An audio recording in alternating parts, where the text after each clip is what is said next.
not to act like I'm gonna collapse right now from exhaustion. Oh, Sure. But there are some other movies though that we should talk about that are opening up this summer, including one. I think we have a very special guest Is that true? joining us. Yeah, Yeah. come on Do in. it? I'm coming Holy, in. holy crap! It's this Seth dude- Rogen. this Hi, dude's guys. here. Hi, Seth. Hi. What's How's up, it going, Seth Rogen? Nice What's up, to man? see you. How you doing? Too. Good Thanks to for see coming you by. again. How's it going? All right. How are Get in you? there. Become So- our best friend. Look Yeah. at this. Look at us. Are we I tired? Are know. we good? We all bringing in Yeah, there? we There got we go. everyone in. Yes. going, guys? So you're in town for a sausage party. I am in town and preacher, And then for the but movie, mostly too, sausage. sausage. Yes, for a sausage I mean, party. we've Where got our more own one appropriate happening to right now. premiere than at Yeah. Comic-Con? That's right.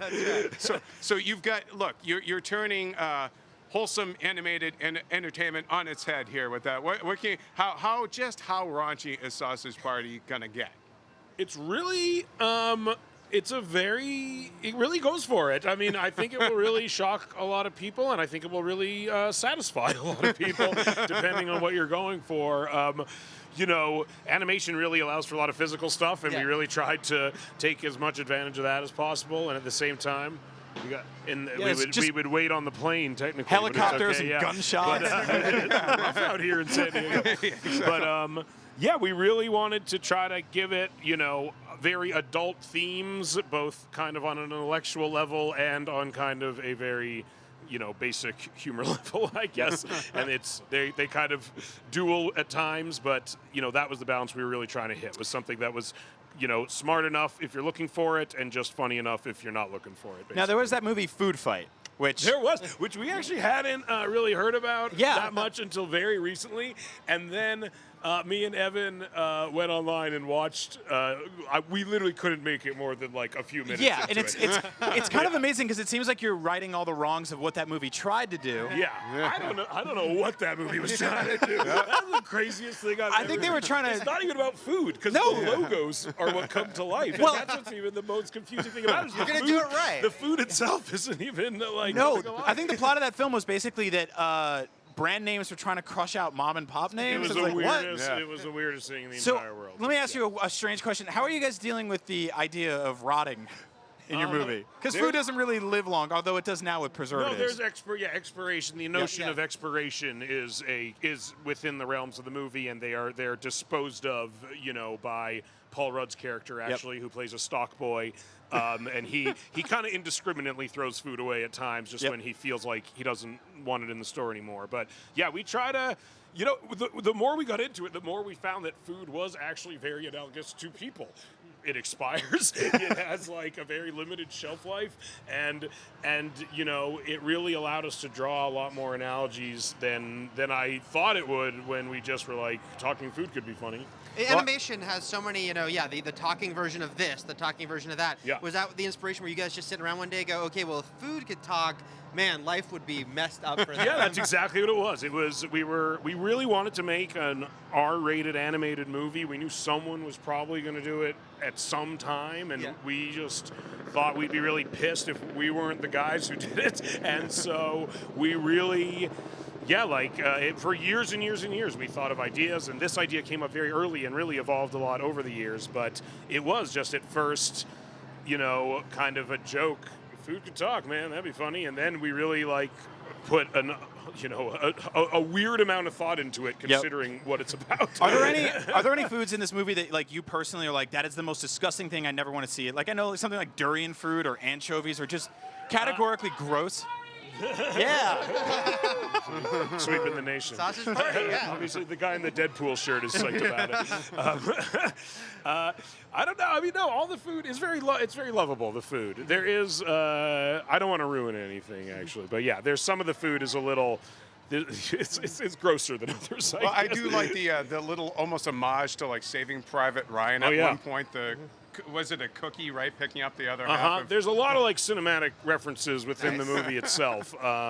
Again, I don't want to ruin all of them, but that is very much in league with what we thought would be.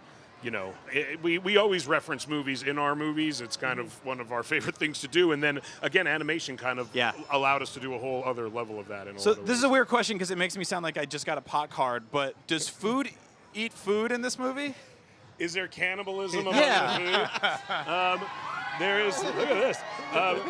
It's Not the food itself, but among the products within the store, it's an idea we delve into. Yes, yeah. We leave no stone unturned. But you have to leave something for the sequel, right? It ends in a way that actually sets up a sequel pretty organically on the grand scale of comedies. Yeah, for sure. Is there any sort of like snobbery between organic food and like the processed kinds? Those are all jokes we've had. It's like throughout the years we were working on it, there's been literally every food joke fathomable you could ever have in a movie. Some of them have fallen by the wayside. There's still a lot of food puns in there, for if that's what you're looking for. Is kale as intrusive in your film as it is in the real world? No, kale actually, I think is so new, we weren't even able to include it in the animation process. Like, when we started animating the movie, no one knew what the fuck kale was. But now, So this is kind of a period piece for a time when we didn't have to hear about kale It constantly. really captures 2014 really, really well. When you launched this trailer, the first trailer a few months ago, was it just so great to see the reaction to it and the fact that people were just so kind of taken aback by what they were seeing in a great way? It really was.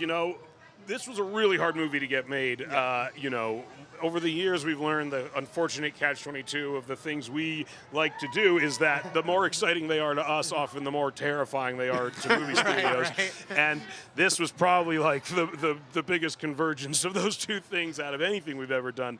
And so the fact that we had such a hard time getting it made, and then when finally we showed the first, glimpse of it to people, they really seemed to get exactly what we were going for, was very gratifying. You had me at Irish potato, by the way. Exactly. That's one of the directors who's actually Irish. So yeah, it all worked out. Now, what about the sort of the nature of the idea of the characters finding out about sort of their creation and stuff like that? Like, how much of an idea of their being and their origin do they have? Like, if you're a processed sausage. Again, that's something that we've had throughout the film in various phases, and I think ultimately we were looking at, Toy Story or something like that, and we're like, it's not like it starts with like eyeballs being sewn in a teddy bear or something like that, and they'd be like, "Oh no, what's happening?"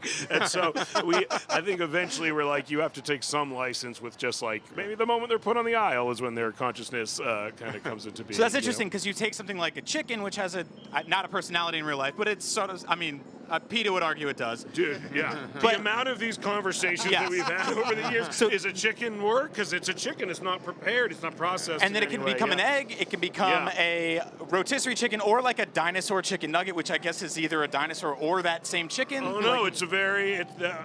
this is why people will like the movie. I think all these questions and more. Lots of themes to explore. Yes, lots of themes to explore. We will be exploring plenty more themes just like that. I'm not sure how much more will be about talking food, but I wish it was right here at San Diego Comic-Con. Seth, thank you so much for joining us out here.